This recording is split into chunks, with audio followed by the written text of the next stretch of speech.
Assalamualaikum warahmatullahi wabarakatuh. Tak sure lah nampak tidak, malah recording seorang, matahari tengah panas sana. Okay, kita dah pun selesai sebenarnya pandu uji untuk Suzuki Katana 1000 ataupun Katana 1000. Ada keterbang nak lalu, sekejap lagi tengoklah ada keterbang lalu.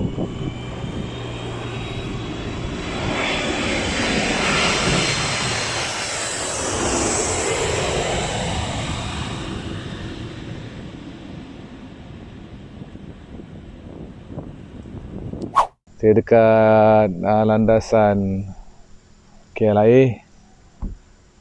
Dah tak tahu dah mana nak syuting. Petang-petang ni ramai pula orang datang punya kat sini. Ingat saya je suka kat sini. Kejap lagi kita akan ceritakan tentang apa yang saya dapati atau apa yang telah saya ketahui setelah menunggang uji Suzuki Katana 1000. Saksikan.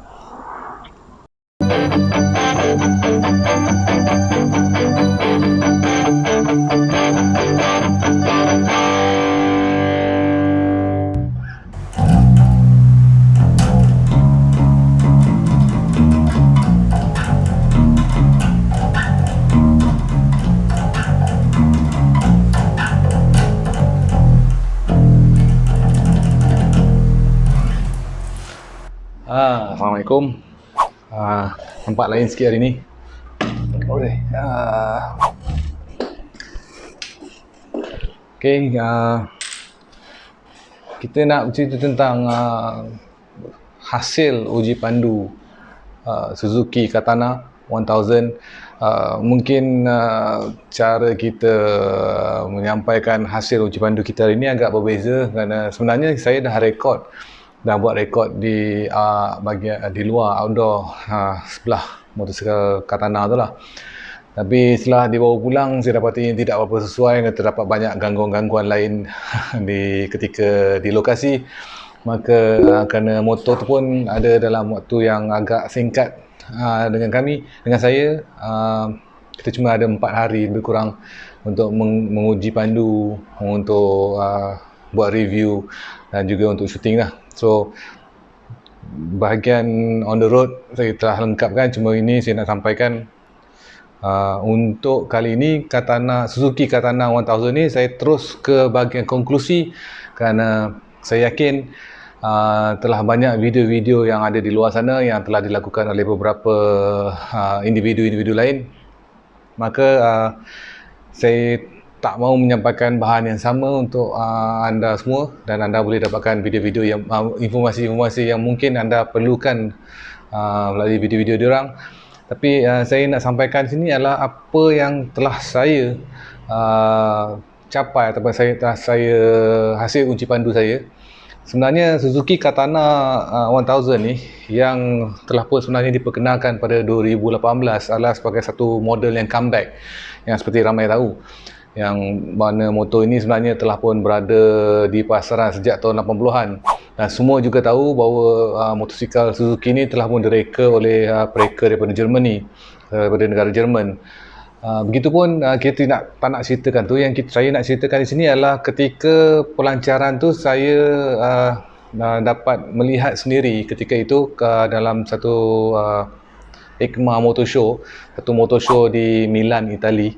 Kebetulan ketika itu memang telah di launch waktu itu di Milan, dan ianya menyebabkan saya begitu teruja untuk menunggu motor itu sampai ke Malaysia. Namun walaupun ianya ada sampai mengawaki Suzuki ketika itu pada tahun 2019, kalau tak silap saya 2020, namun ianya agak sukar untuk saya dapat unit untuk diuji pandu. Jadi perasaan tu teruja tu, perasaan ingin tahu, perasaan excited tu memang agak kuat lah. Akhirnya rezeki Allah bagi dapat juga uji pandu daripada Suzuki Malaysia yang baru. Dan secara kesimpulannya, Suzuki Katana 1000 ni agak sedikit mengecewakan saya, kerana bagi saya Suzuki Katana ni adalah satu motosikal yang agak ikonik ketika model yang dilancarkan dulu pada tahun 80-an dulu. ketika itu saya masih remaja, dan motor tu juga menampakkan satu imajinasi rekaan yang sangat menarik kerana tidak ada banyak motosikal. Boleh katakan sangat kurang, kalau ada pun satu dua yang lebih kurang sama yang ada, especially moncong di depan tu. Dan ketika itu katana yang saya kenali waktu remaja tu adalah ketika tu katana yang agak pelbagai sisi. Ada yang, kalau tak silap saya, Suzuki katana 550 tak salah saya mula. Lepas tu dia ada katana yang lampu boleh flip macam Mazda Estima saya dulu. Kalau tak silap saya lupa RX-7 ke dulu, macam kereta Lotus ketika itu. Dan ketika penjenamaan semula daripada Suzuki Jepun, katana yang model ini tidak didatangkan dengan lampu flip up. Mungkin kerana kalau tak silap saya ada ternampak dalam channel mana YouTube bahawa ini tidak dibenarkan atau tidak mendapat kelulusan daripada penguatkuasa daripada Europe. Tak tahu atas sebab apa tidak dibenarkan lampu flip up tu. Okey, lampu flip up tak ada, okey, tapi tak apa. Bentuk hidung yang macam ikan jerung tu masih lagi dikekalkan pada katana yang baru ni. Dan memang agak excited bila dapat seunit untuk saya bawa balik untuk uji pandu. Namun begitu, saya tak dapat tidak ada sedikit kekecewaan saya apabila katana yang baru ni dijual pada harga lebih kurang 78,000, fully imported lah, 78,000.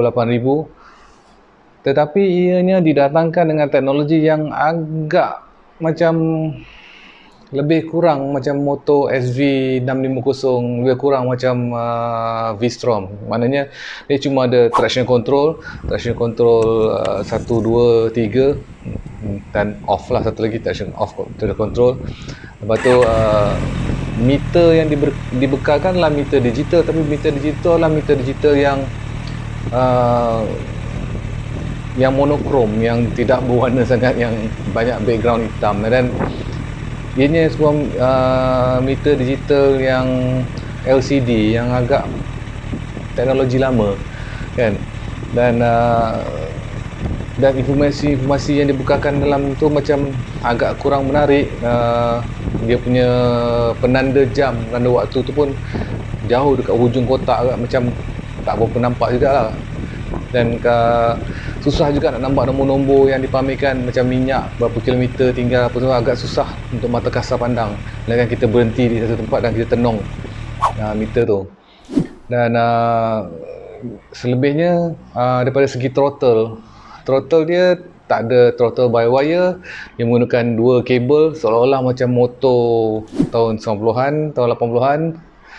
Brake pun brake dah macam brake RZ. Maknanya just brake biasa, tak ada hydraulic clutch, tak ada clutch assist. Dia cuma brake, kabel, dan cuma boleh laras lah kekenyalan tu. Tapi untuk 78,000 tanda harganya, agak tak best lah, macam terlalu basic kat situ. Dan lagi satu kekecewaan saya terhadap motor katana ni adalah lampunya ia lampu LED, lampu putih tu. Tetapi untuk lampu biasa yang suluhan biasa ada lebih kurang dalam, tak jauh, dalam 2 meter di hadapan saja. Waktu bila kita buat high beam, dia 2 meter 2.2 meter kot. Lebih sikit je, lebih selangkah macam tu lah. Tak ada langsung high beam. Saya ada satu video saya bawa cuba motor dalam kawasan yang gelap betul. Memang nampak macam setengah tiang lampu lah pada motor itu je. Kalau kita tekan high beam 3 suku atas sikit je. Kalau ada macam binatang tengah tidur tengah jalan, lembu ke apa, memang kalau lalu dalam gelap memang tak nampak langsung. Itu sangat berbahaya. Saya harap sangat yang bab itu Suzuki tolong ketengahkan. Kalau takkan katana beli 78,000 boleh bawa hari siang je, malam tak boleh bawa kan. Now, itu kita dah katakan kelemahan-kelemahan katana. Okey, katana ni sebenarnya siapa yang patut beli? Harga 78,000, teknologi agak basic.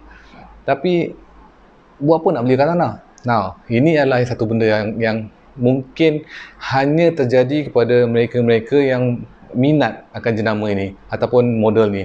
Katana adalah unik. Design dia sangat unik. Tak ada motosikal lain yang bentuk macam dia. Dan orang yang beli motosikal ni kerana dia adalah unik ataupun rare. Itu saja. Dia ada duit lebih, dia beli Katana.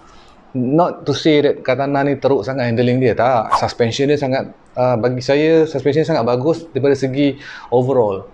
Kita boleh pakai kat jalan raya biasa, boleh pakai jalan kat jalan bandar, boleh pakai jalan kat jalan yang lekuk-lekuk sikit. Tiba-tiba rasa teringin, nak main corner-corner, dia pun masih lagi dalam keadaan yang stabil. Dan suspension depan dan belakang dia sangat bagus. Daripada segi itu, tayar standard yang dibekalkan juga adalah tayar yang sangat-sangat cengkam. Cornering pun not so bad. Cuma kalau nak beralih kepada penggunaan dalam litar untuk track day, kena cari tayar dan setting sikit suspension lah. Tayar yang lebih elok dan suspension dia kena setting balik. Seat dia agak not too bad. Tidak sekalipun saya menunggang yang dalam masa yang agak lama tu, dalam lebih kurang sejam pun tak adalah sampai sakit-sakit punggung apa semua. Cuma ada orang tak suka pada ekor dia yang agak pendek tu, dan seat belakang dia agak nipis pada belakang. Tapi dia agak lebar, tapi cuma dia seat dia lebih sikit nipis lah. Dan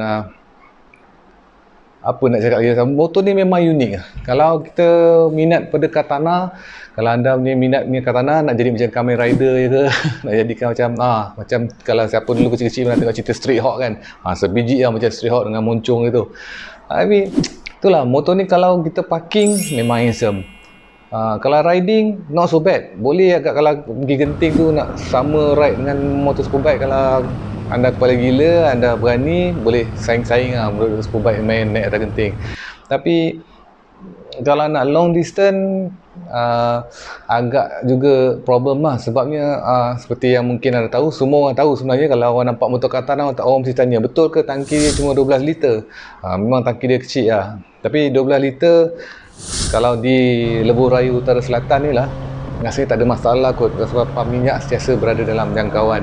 Kalau kita naik EF5 pun daripada KL pergi Penang pun tak pernah takut juga, sebab pam minyak sentiasa berada dalam jangkauan kebolehan atau kapasiti tangki minyak motor. Begitu juga dengan Katana, walaupun enjin ni 1000cc, rembat memang best.